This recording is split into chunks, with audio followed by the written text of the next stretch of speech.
Halo, Assalamualaikum warahmatullahi wabarakatuh. Bagaimana kabarnya? Saya harap kalian selalu baik-baik saja ya. Oke, pada kali ini kita meneruskan penjelasan tentang teks eksposisi. Kemarin saya sudah menjelaskan tentang pengertian dan struktur dari teks eksposisi itu sendiri. Nah, sekarang kita lanjut menuju ke ciri-ciri teks eksposisi. Nah, apa itu ciri-cirinya? Mari kita pelajari satu-satu. Oke, ciri-ciri yang pertama yaitu penyampaian teksnya secara lugas ya, yaitu pokok-pokok dan menggunakan bahasa yang baku. Nah, kemudian ciri-ciri yang kedua berupa tulisan yang memberikan pengertian dan pengetahuan, seperti itu. Kemudian yang ketiga, tidak memihak, berarti dalam hal ini tidak memaksakan sikap penulis kepada pembacanya, harus objektif. Kemudian yang keempat yaitu pembahasan masalahnya bersifat objektif dan netral. Nah, kurang lebih antara ketiga dan empat hampir sama. Kemudian yang kelima, penjelasannya bersifat informatif, disertai data-data yang akurat dan faktual. Kemudian yang terakhir, ciri-ciri yang teks eksposisi yang terakhir yaitu menjawab pertanyaan tentang apa, mengapa, kapan, dan bagaimana, seperti yang kemarin saya sudah jelaskan. Oke, setelah kita mempelajari tentang ciri-ciri teks eksposisi, kita akan lanjut menuju ke kebahasaan yang ada dalam teks eksposisi. Mari.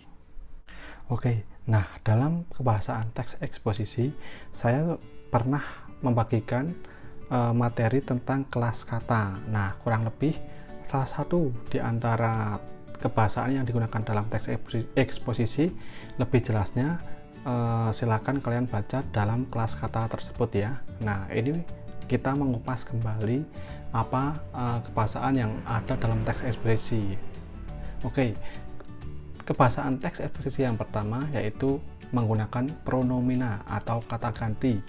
Nah, kata ganti itu yaitu kata yang dapat menggantikan nomina atau kata benda dan frasa nomina atau kelompok kata benda.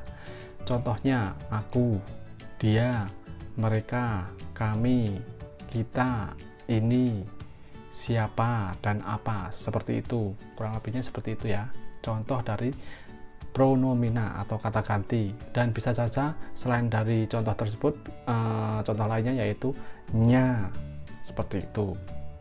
Kemudian untuk pengguna kebahasaan yang kedua, kebahasaan teks eksposisi yang kedua yaitu penggunaan konjungsi atau kata hubung. Nah, kata hubung itu merupakan kata-kata yang menghubungkan dua satuan bahasa sederajat.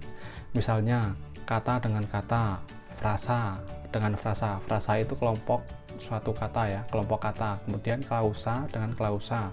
Klausa itu hampir mirip dengan kalimat, namun unsur dalam kata-kata tersebut belum seperti dalam sebuah kalimat.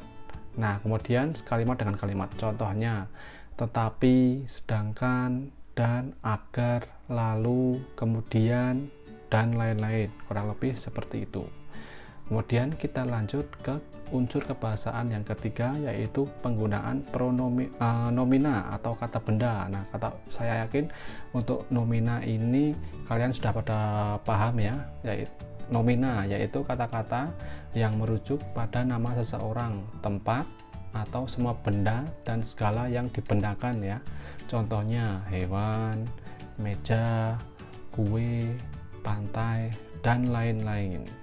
Nah, untuk lebih jelasnya silakan kalian pelajari di kelas kata ya. Kemudian kita lanjut ke unsur kebahasaan yang keempat yaitu penggunaan verba atau kata kerja. Nah, kata kerja merupakan kata-kata yang menyatakan suatu tindakan.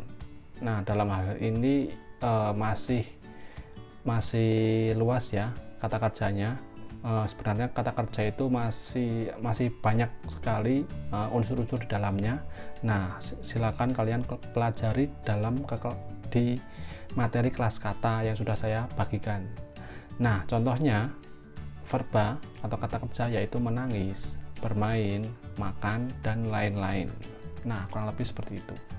Oke, kita lanjut ke unsur kebahasaan yang kelima dalam teks eksposisi yaitu penggunaan adjektiva atau kata sifat, yaitu kata-kata yang menjelaskan sebuah rupa, keadaan, waktu, watak seseorang, hewan, atau benda. Nah, contohnya ini berani, kemudian cepat, cantik, tampan, memesona, dan lain sebagainya. Nah, hal-hal yang berkaitan dengan sifat ya. Kemudian yang keenam yaitu penggunaan adverbia atau kata keterangan. Nah, kata keterangan itu apa? Yaitu kata-kata yang melengkapi atau memberikan informasi berupa keterangan waktu, suasana, tempat, alat, cara, dan lain-lain. Nah, ini contohnya yaitu dengan, kemudian secara, kemudian kemarin berhubungan dengan waktu, kemudian besok itu berhubungan dengan waktu, dan lain-lain ya. Kurang lebih seperti itu kata keterangan. Intinya kata tersebut melengkapi atau memberikan informasi berupa keterangan waktu, suasana, bisa tempat, alat, cara, dan lain-lain seperti itu ya. Kemudian yang ketujuh yaitu penggunaan istilah. Nah, istilah yaitu kata-kata bersifat keilmuan atau kata-kata teknis. Nah, contohnya vertebrata. Vertebrata itu kata yang jarang digunakan oleh masyarakat atau bahasa di masyarakat. Nah, makanya vertebrata itu dikatakan suatu kata istilah atau kata teknis, yaitu bersifat tentang kata-kata tentang keilmuan ya, maknanya tentang, nah maknanya sendiri yaitu binatang bertulang belakang. Kemudian inflasi, contohnya yang kedua yaitu inflasi, yaitu artinya itu kemosrotan nilai uang ya, itu dalam ilmu ekonomi. Kemudian contoh yang ketiga yaitu dehidrasi dalam bidang kesehatan, yaitu proses membuang molekul air dan lain sebagainya. Nah, penggunaan istilah itu kurang lebihnya seperti itu. Kemudian kita lanjut yang ke-8 yaitu adanya keterpaduan antara paragraf, yaitu kohesi dan koherensi.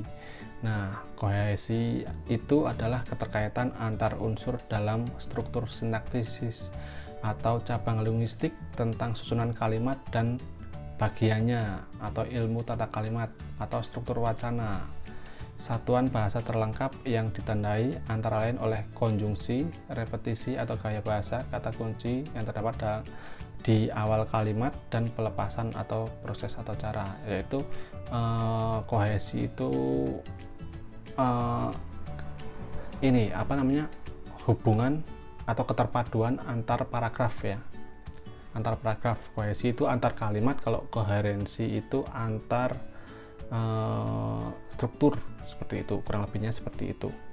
Kemudian lanjut yang terakhir yaitu penggunaan kata baku dan ejaan yang tepat. Nah, penggunaan kata baku itu harus benar-benar diperhatikan. Silakan kalian selalu menggunakan Kamus Besar Bahasa Indonesia untuk menentukan mana kata baku yang digunakan. Kemudian untuk ejaan yang tepat sekarang sudah menggunakan PUEBI atau PUEBI, yaitu penulisan umum ejaan baru bahasa Indonesia, seperti itu ya, bukan EYD lagi. Oke, kurang lebih untuk ciri-ciri dalam teks eksposisi dan kebahasaan teks eksposisi seperti itu ya. Kemudian kita lanjut pola pengembangan teks eksposisi. Nah, pola pengembangan teks eksposisi itu yaitu mengembangkan dalam teks eksposisi, yaitu dengan cara-cara seperti ini. Yaitu yang pertama yaitu pola umum ke khusus atau deduktif, dari hal-hal yang sangat umum kemudian ke mendetail atau khusus. Kemudian yang kedua yaitu kebalikannya, yaitu dari khusus kemudian ke umum, yaitu induktif. Kemudian yang ketiga yaitu pola perbandingan, membandingkan antara pendapat satu dengan yang lainnya. Kemudian pola pertentangan, yaitu ini mungkin pro dan kontra ya antar pendapat, namun harus disatukan dalam bentuk objektif. Kemudian pola analogi dengan analogikal. Kemudian pola proses itu kalian menjelaskan pendapat tersebut dengan sangat mendetail. Kemudian klasifikasi, pengelompokan ya, dikelompokkan, nanti pendapatnya harus dipadukan dalam kelompok-kelompok tertentu. Kemudian pola contoh. Nah, diberi suatu kasus ya, suatu kasus. Jadi dalam kalian mengembangkan teks eksposisi mungkin diberikan suatu tambahan kasus. Kemudian yang selanjutnya yaitu pola definisi. Pola definisi ya pola pengertian-pengertian yang harus dikemukakan. Kemudian yang terakhir, yang penting ini adalah pola sebab akibat atau akibat sebab, kebalikannya ya. Jadi sebuah kasus kemudian akibatnya apa, kemudian nanti dituliskan itu, kemudian bisa sebaliknya, kurang lebih dalam pola pengembangan teks eksposisi seperti itu. Oke, nah kurang lebih seperti itu dalam pola pengembangan teks eksposisi. Nah, untuk materi teks eksposisi kurang lebih seperti itu ya. Jika ada pertanyaan silahkan kalian tuliskan di kolom komentar, atau saya membuka diskusi pada kolom diskusi tanya jawab di grup psikologi kalian masing-masing. Oke, kurang lebih penjelasan dalam teks eksposisi sekian.